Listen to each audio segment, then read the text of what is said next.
あれ、ジェロニモじゃないの？その変な呼び方やめなさいよね。Good day, ladies and gentlemen, I'm Briareos Kerensky and welcome to the updated review of Girls Und Panzer Dream Tank Match, now encompassing Dream Tank Match DX or Deluxe. The original game came out in 2018 on the PS4. DX is available for PS4 and Switch. Dream Tank Match is the second game dedicated to Girls Und Panzer, after Senshadoki Wawema's on the Vita. Senshadoki Wawema's was a deeply flawed game, and the original Dream Tank Match patched certain things up. DX further refines the formula, but it's only marginally better than the original, adding things that should have been there in the first place.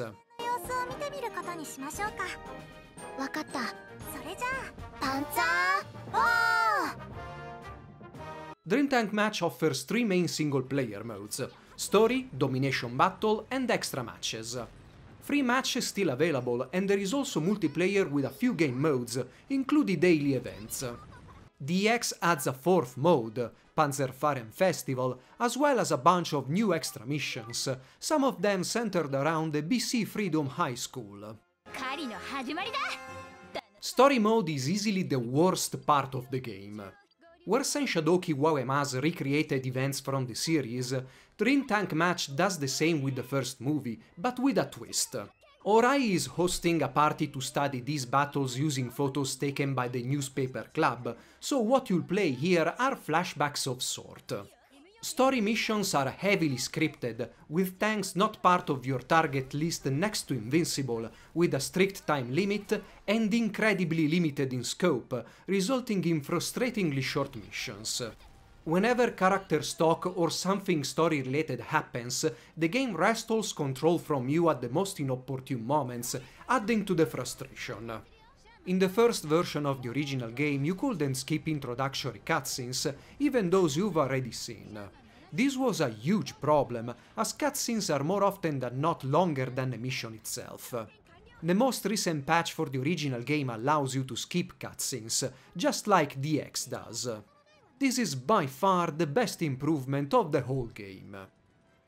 Climactic and not so climactic events from the movie, like the KV-2 emerging from the sea during the exhibition match, Team Kame taking out the Karl Gerat, Anzio going for a roller coaster ride, or unleashing Ferris Wheel Senpai onto the battlefield, are simply shown as stills from the movie outside missions. Senshadoki Wawema's had video for these moments and gave you control over taking the final shot, whereas Dream Tank Match is happy in just showing them. Most missions can be played with different crews, but these crews are always from the same side, and objectives between them are always the same, at times with minor difference like starting point or path you need to follow. Unfortunately, story mode is a painful necessity to go through to unlock tanks, characters and other special items.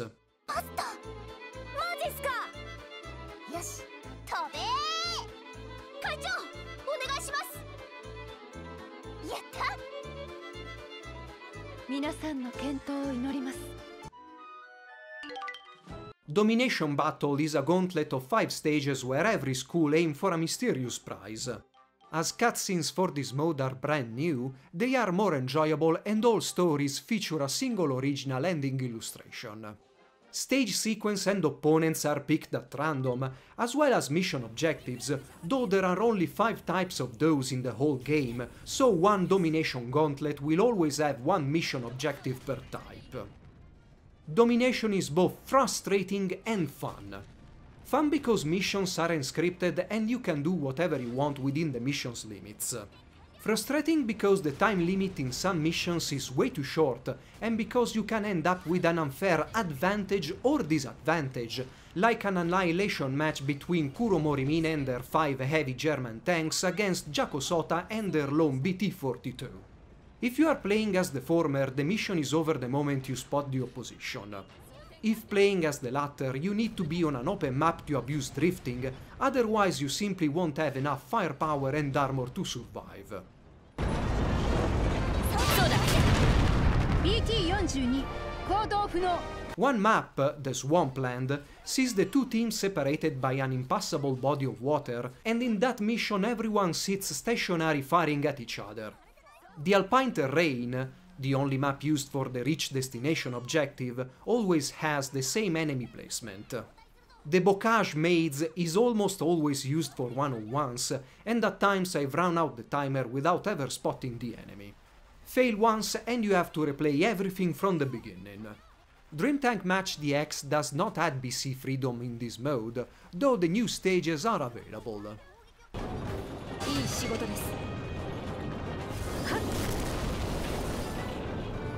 But did I say drifting? Yes, tanks can drift. Get up to a certain speed, start turning, tap the brakes, and tanks go drift like they are in Initial D. Drifting allows for tighter turns and temporary higher firepower, although turrets will still track targets at their normal speed. Controls are very similar to Senshadoki Wawema's, down to the unfortunate decision of having movement directions relative to the camera, but drifting goes a long way in making turns much easier to perform.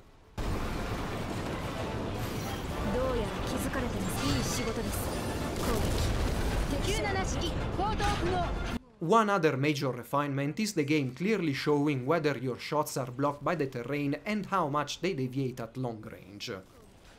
Finally, tanks have different armor ratings on all sides and turrets, resulting in glancing hits that do no damage and weak points for massive damage.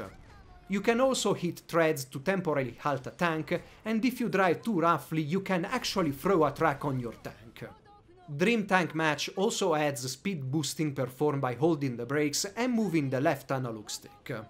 And I'll give the game credit for this, killing a tank in one shot while drifting is actually fun. To be honest, once I learned how to drift, there is no specific tutorial on that, you have to study the guide in the pause menu, the game became better despite its many flaws. I don't think that drifting alone can save Dream Tank Match as a whole, but at the very least gives players some variety and vaguely thrilling matches.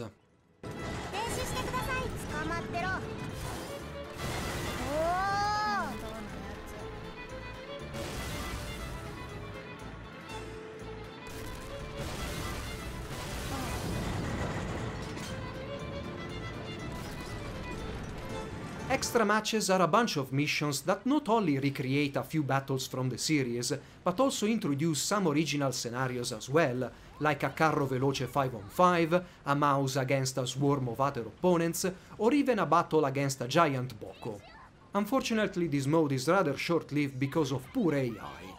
It's common to see AI tanks getting stuck in the environment and getting so close to each other that they aren't able to move. In all unscripted battles, the opposing sides just drive as close to each other as possible and start firing away until someone dies, making scope targeting at long ranges and drifting the only two viable tactics.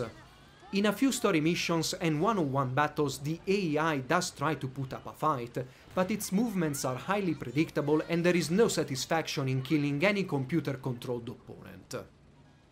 In the DX version of this mode, you can find a handful of new story missions featuring ORI's Shark Team and BC Freedom School. BC Freedom's missions are fully voiced, with new character portraits and even new illustrations. It's a pity their missions are tucked in this mode, near the end of the menu. There are also a few missions starring Chono and Hair Type 10, which kinda acts as an overpowered endgame boss. Panzer Faren Festival is the single new mode added to Dream Tank Match DX. You first decide on two teams, then undergo a tournament against other teams. The winner proceeds and gets to pick one of the losing teams as an ally. The tournament culminates with a rather fun boss battle. While I welcome a new game mode, Panzer Faren Festival is very limited in scope and is not a dramatic departure from existing modes and feels like a simply different take on domination battles.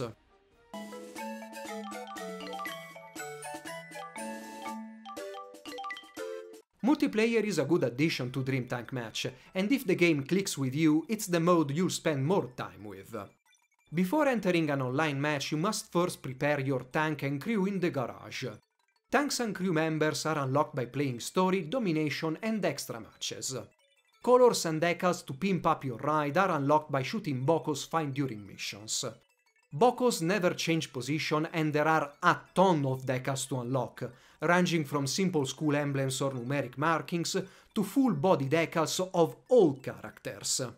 Crews consist of a commander and 4 other girls, plus a support card. All commanders have one special action and crew members increase tank parameters a bit. There are several commander and crew combinations to further boost bonuses. Support cards have various effects and are the rarest items you can unlock. The online mode attracting the largest number of players is casual matches, especially of the Annihilation variety. Here 2 teams of 3 tanks battle until a team's meter or the timer run out. Tanks and crew have a deployment rating, so losing, let's say, a Pershing will have a larger repercussion than losing a carro veloce. The second and last casual match type is Flag Tank Battle, and that's over when the flag tank is destroyed. Flag tanks are assigned randomly. Maps in both casual matches rotate every 30 minutes, and there is only one map or rotation at any given time. You can of course create private rooms with custom rule sets, but outside weekends it might be hard to fill a room. Daily events are 3-on-3 annihilation matches with just one tank type. These events do a good job in forcing players to use different tanks, but you won't be able to join them if you haven't unlocked that tank type. Connection has been good most of the times, though I did have a couple of matches where players dropped out. Before going into multiplayer, be sure to know how to drift and speed boost. Those are 2 vital tactics online, to the point of being the only 2. Players either stand back sniping and quickly sprinting back into cover or zip around tanks drifting all over the place. Multiplayer situation on the Switch is, well, dire. It's not like there aren't players, there are, but I've never found the 6 people required to start a casual match, and it's the only mode I was able to find any people in. Out of curiosity, I fired up the original game on the PS4 and there you can find players. It's still kinda difficult to find 10 players required for a match, but if you have patience, you can play online. Probably the situation will be much better with DX.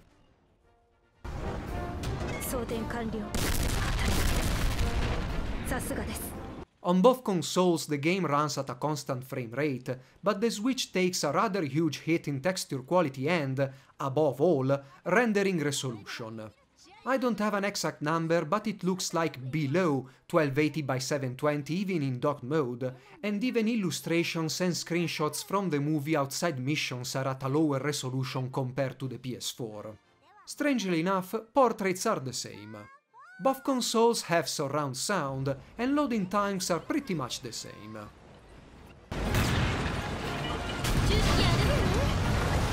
Dream Tank Match does improve over the formula set by Senshadoki Uemaz, but still falls short of its potential.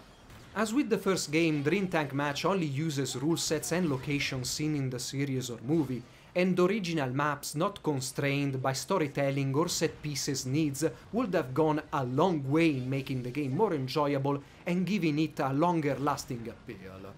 Story mode needs a deep and throughout reworking, not only to do justice to the source material, but also because it's by far the weakest part of the game and the only point where Dream Tank Match is worse than Senshadoki Uemaz on the Vita.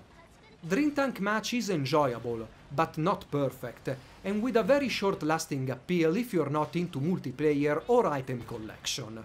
Collecting everything will take a lot of time, but that's accomplished by performing the same tasks against the same opponents on the same terrain over and over. Multiplayer might extend the game's life a bit, but it falls prey of the basic lack of variety that the game suffers from. DX is available as a DLC for the PS4, and as that, it's okay.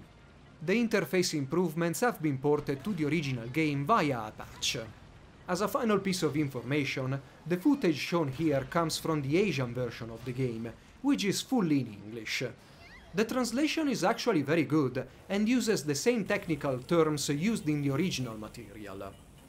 I hope you have enjoyed this review, and you'll stick around for more. Briareos Kerensky, over and out. ソミヤ S35 行動不能。やればできるじゃない。最初から素直にやればいいのに。